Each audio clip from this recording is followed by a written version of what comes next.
उस्तना भावगनोक मुल्क तना इल्ल खान जोड़ मरे हर देसी गम तना अरबिल खान उस्तना भावगनोक मुल्क तना इल्ल खान जोड़ मरे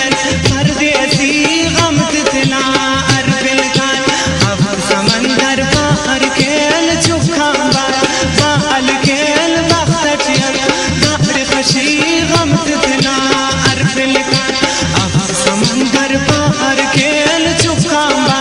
बाल खेल वक्त खुशी गम तना अरबिल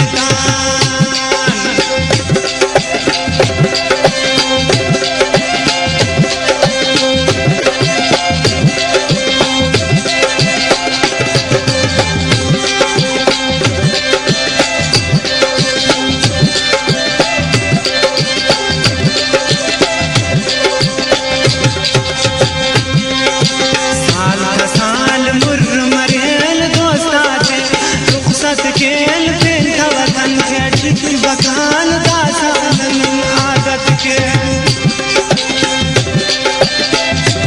उस्तना भावगनोक मुल्क तना इल्ल खान जोड़ मरे हर देसी गम तना अरबिल खान उस्तना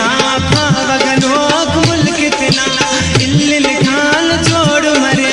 हर देसी गम तना अरबिल खान समंदर पार खेल चुका बाल खेल वक्त बाहर खुशी गम तना अरबिल खान अब समंदर पार खेल चुका बाल खेल वक्त खुशी गम तना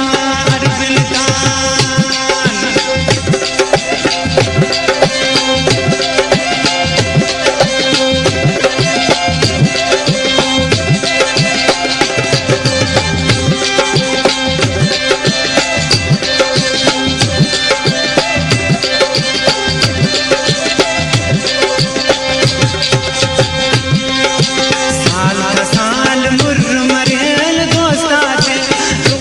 खेल पेन का वतन के बखान दासान आदत के